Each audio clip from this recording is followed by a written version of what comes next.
आपण बघितलं असेल की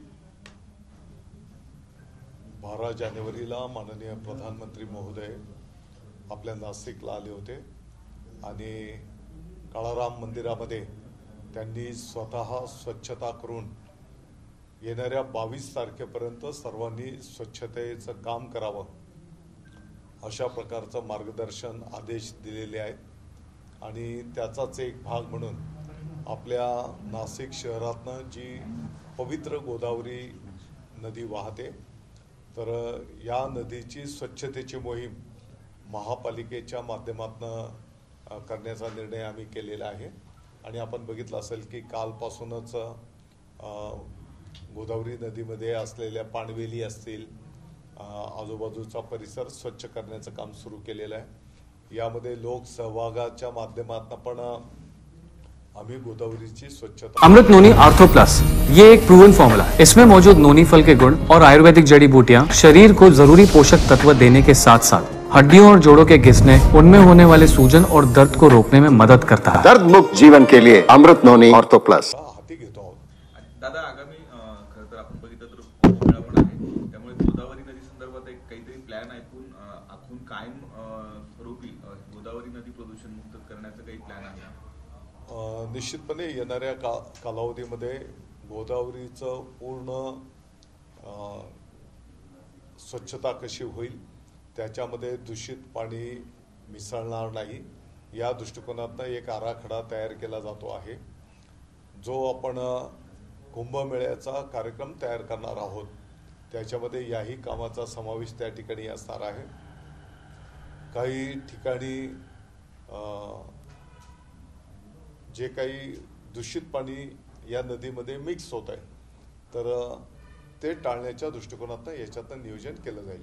दादा, लोकसभा निवडणुकीच्या पार्श्वभूमीवर युवा सेनेचा मेळावा आहे, नेमकं कशा पद्धतीने रणनीती किंवा हे असणार आहे? आपण बघितलं असेल की मागच्या 2 दिवसापूर्वीच महायुतीमध्ये जे काही पक्ष आहेत, शिवसेना असेल, भारतीय जनता पक्ष, राष्ट्रवादी, RPI, प्रहार आणि इतरही जे काही महायुतीमध्ये पक्ष आहेत, या महायुतीच्या पक्षाचे मेळावे प्रत्येक जिल्ह्यामध्ये संपन्न झाले।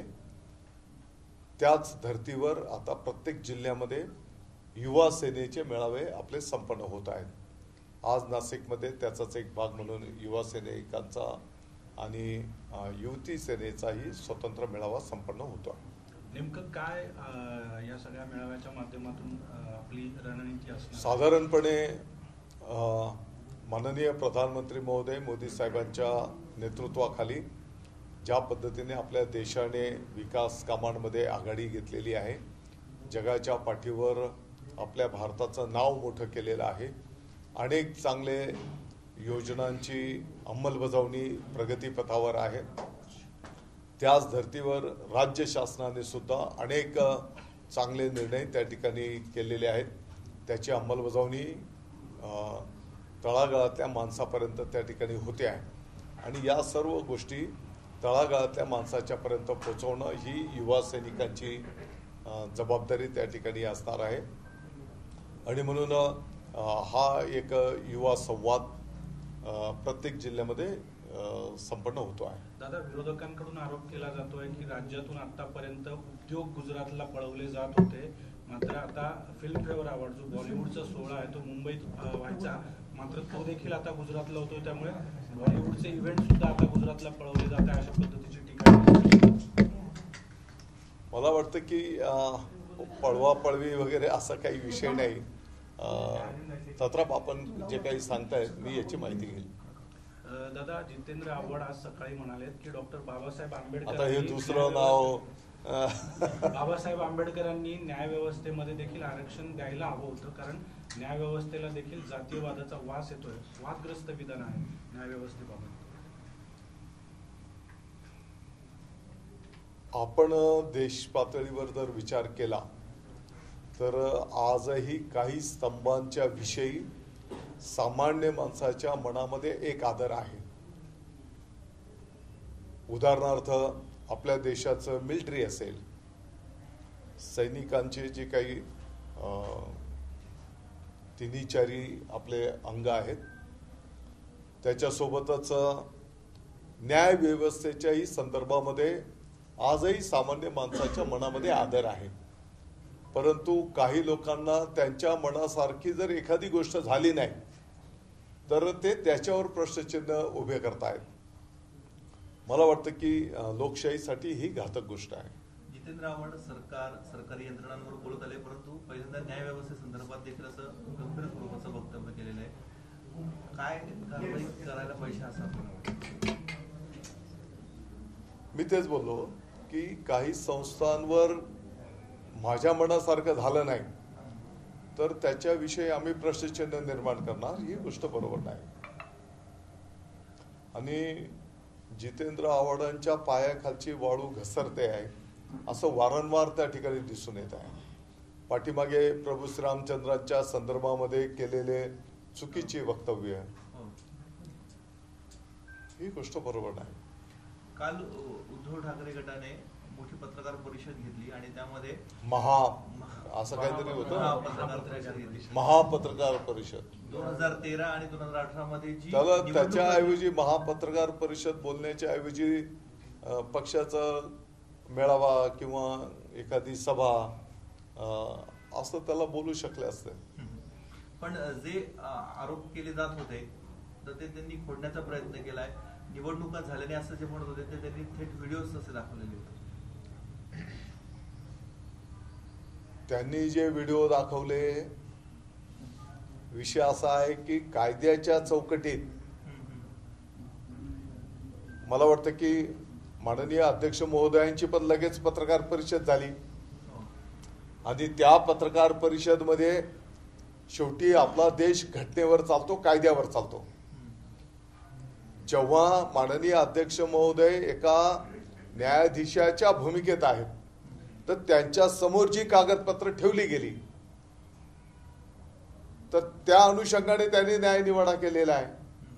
आणि मला वाटतं की त्यांच्या पत्रकार परिषदेच्या माध्यमातून यांनी जे काही आरोप केलेले होते ते सगळे खोडून काढलेले आहेत.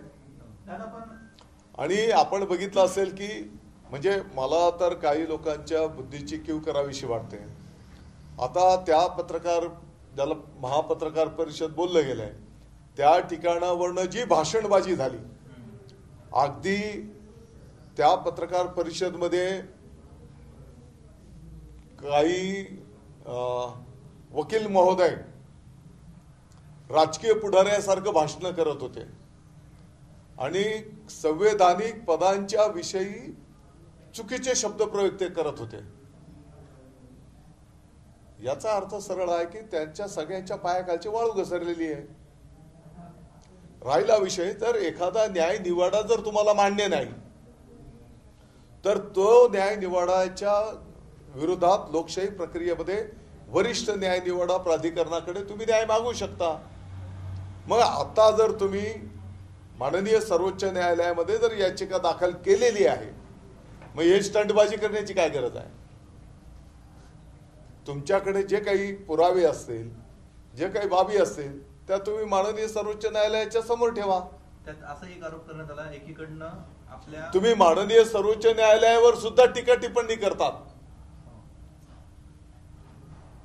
म्हणजे जगामध्ये तुम्ही सर्वश्रेष्ठ झाले. एकीकडे आपल्याकडनं विजयोत्सव साजरा करण्यात आला त्या दिवशी शिंदे गटाकडनं आणि दुसरीकडे न्यायालयामध्ये देखील आपण गेलेला आहात की अन्याय झाला, त्यांना अपात्र का केलं नाही.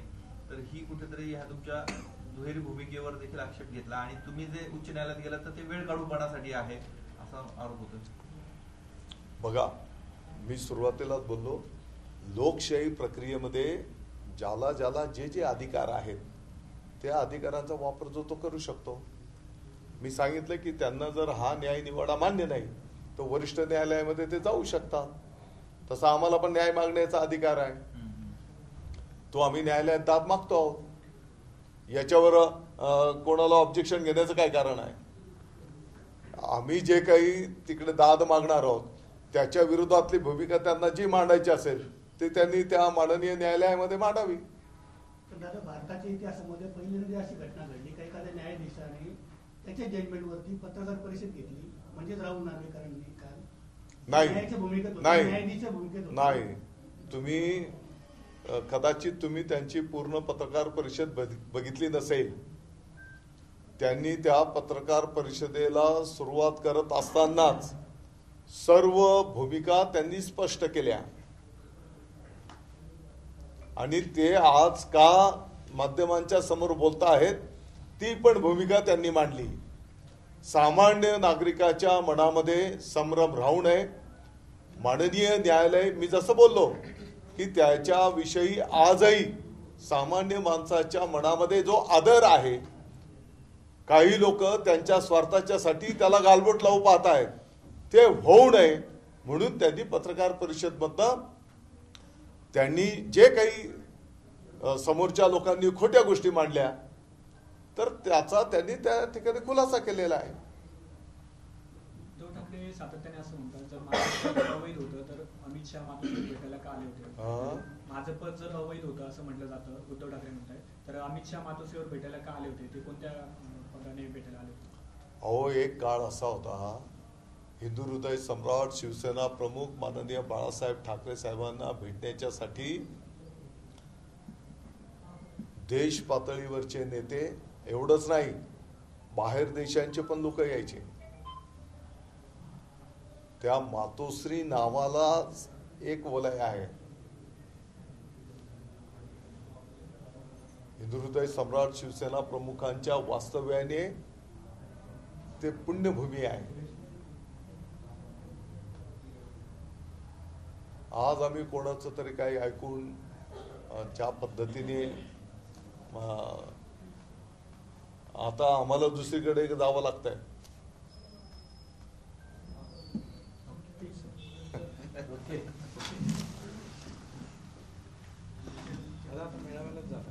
हो, अयोध्येला जाणार का? अत्यंत